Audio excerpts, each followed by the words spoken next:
La cité de Dieu de saint Augustin, livre 15e, chapitre 15. S'il est présumable que les hommes du premier âge aient persévéré dans l'abstinence jusqu'à l'époque où l'on rapporte qu'ils ont eu des enfants. Est-il croyable, dira-t-on, qu'un homme qui n'avait pas dessein de garder le célibat se soit contenu 100 ans et plus, ou selon l'hébreu 80, 70 ou 60 ans, et qu'il n'ait point eu d'enfant auparavant? Il y a à cela deux réponses. Ou l'âge d'avoir des enfants venait plus tard en ce temps-là, à proportion des années de la vie, ou, ce qui me paraît plus vraisemblable, l'Écriture n'a pas fait mention des aînés, mais seulement de ceux dont il fallait parler selon l'ordre des générations pour parvenir à Noé et ensuite à Abraham, et pour marquer le progrès de la glorieuse cité de Dieu, étrangère ici-bas, et qui soupire après la patrie céleste. En effet, on ne saurait nier que Caïn ne soit le premier fils d'Adam, puisqu'Adam n'aurait pas dit, comme le lui fait dire l'Écriture, « J'ai acquis un homme par la grâce de Dieu », si cet homme n'avait été ajouté en naissant à nos deux premiers parents.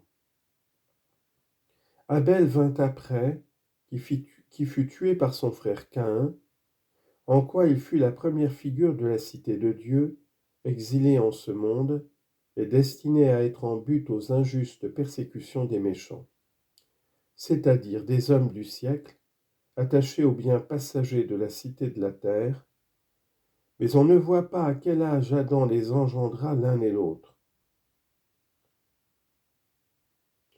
Ensuite sont rapportées les deux branches d'hommes, l'une sortie de Caïn et l'autre de Seth, que Dieu donna à Adam à la place d'Abel.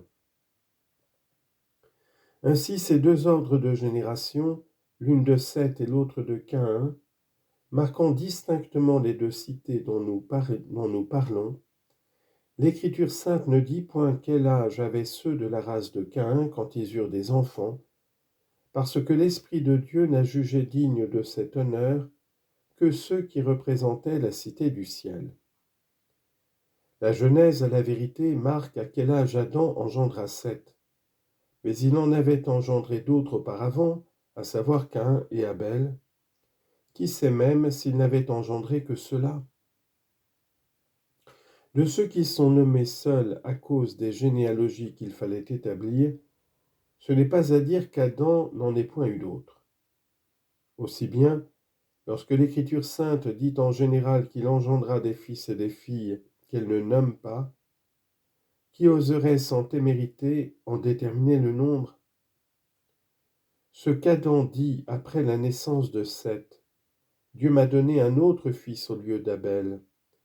Il a pu fort bien le dire par une inspiration divine, en tant que Seth devait imiter la vertu d'Abel, et non en tant qu'il fut né immédiatement après lui.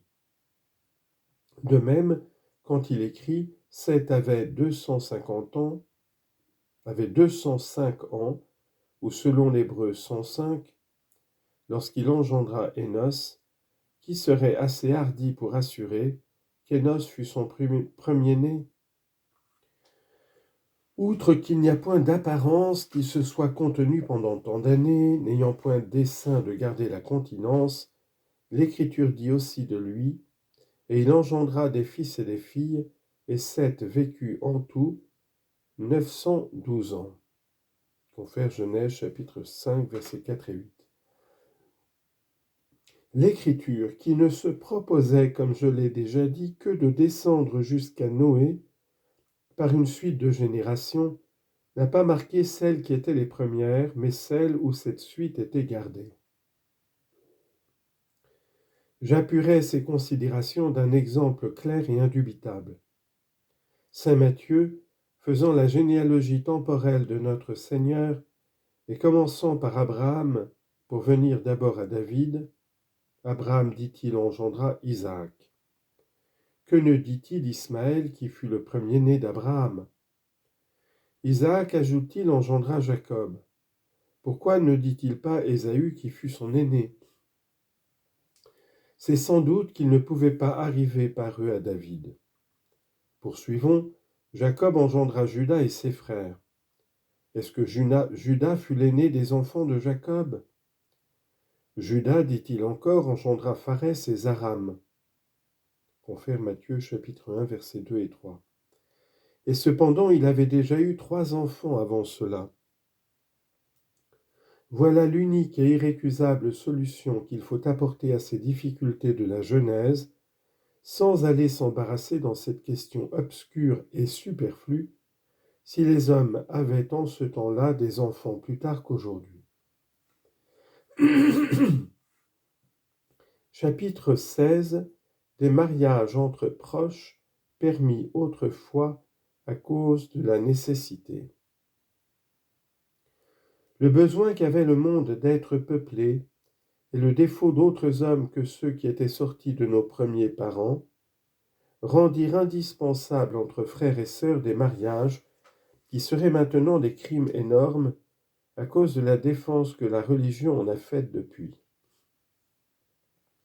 Cette défense est fondée sur une raison très juste, puisqu'il est nécessaire d'entretenir l'amitié et la société parmi les hommes.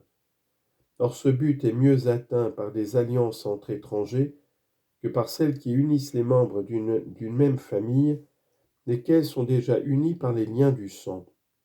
Père et beau-père sont des noms qui désignent 2 alliances. Lors donc que ces qualités sont partagées entre différentes personnes, l'amitié s'étend et se multiplie davantage. On lit en note, comparé avec le commentaire de Saint Jean Chrysostome, Homélie 34, numéros 3 et 4, fin de note. Adam était obligé de les réunir en lui seul, parce que ses fils ne pouvaient épouser que leurs sœurs. Ève de même était à la fois la mère et la belle-mère de ses enfants, comme les femmes de ses fils étaient ensemble ses filles et ses brus. La nécessité, je le répète, excusait alors ces sortes de mariages. Depuis que les hommes se sont multipliés, les choses ont bien changé sous ce rapport, même parmi les idolâtres. Ces alliances ont beau être permises en certains pays, on lit en note, par exemple chez les Perses et les Égyptiens, fin de note. Une plus louable coutume a proscrit cette licence, et nous en avons autant d'horreur que si cela ne s'était jamais pratiqué. Véritablement, la coutume fait une merveilleuse impression sur les esprits, et comme elle sert ici à arrêter les excès de la convoitise, on ne saurait la violer sans crime. S'il est injuste de remuer les bornes des terres pour envahir l'héritage d'autrui, combien l'est-il plus de renverser celle des bonnes mœurs par des unions illicites? Nous avons éprouvé même de notre temps, dans le mariage des cousins germains, combien il est rare que l'on suive la permission de la loi lorsqu'elle est opposée à la coutume. Bien que ces mariages ne soient point défendus par la loi de Dieu et que celle des hommes n'en eussent point encore parlé, on lit en note, suivant Aurelius Victor, ce fut l'empereur Théodose qui le premier interdit les mariages entre cousins. Fin de note. Toutefois, on en avait horreur à cause de la proximité du degré, et parce qu'il semble que ce soit presque faire avec une sœur ce que l'on fait avec une cousine germaine. Aussi voyons-nous que les cousins et les cousines à ce degré s'appellent frères et sœurs. Il est vrai que les anciens patriarches ont eu grand soin de ne pas trop laisser éloigner la parenté et de la rapprocher en quelque sorte par le lien du mariage, de sorte qu'encore qu'ils n'épousassent pas leur sœur, ils épousaient toujours quelques personnes de leur famille. Confère Genèse chapitre 24 versets 3 et 4, chapitre 28 versets 1 et 2. Mais qui peut douter qu'il ne soit plus honnête de nos jours de défendre le mariage entre cousins germains, non seulement pour des raisons que nous avons alléguées, afin de multiplier les alliances et non pas mettre plusieurs en une seule personne, mais aussi parce qu'une certaine pudeur louable fait que nous avons naturellement honte de nous unir, même par mariage, aux personnes pour qui la parenté nous donne du respect.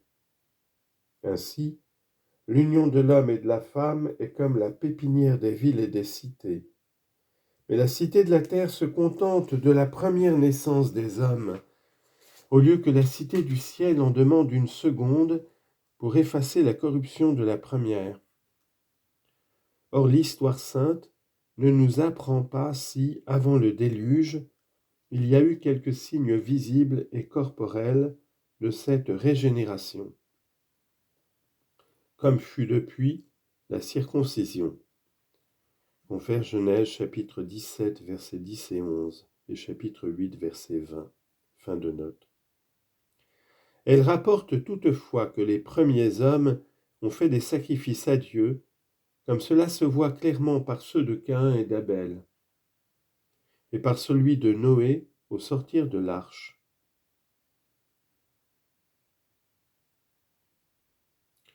Et nous avons dit à ce sujet dans les livres précédents que les démons qui veulent usurper la divinité et passer pour Dieu n'exigent des hommes ces sortes d'honneurs que parce qu'ils savent bien qu'ils ne sont dus qu'au vrai Dieu.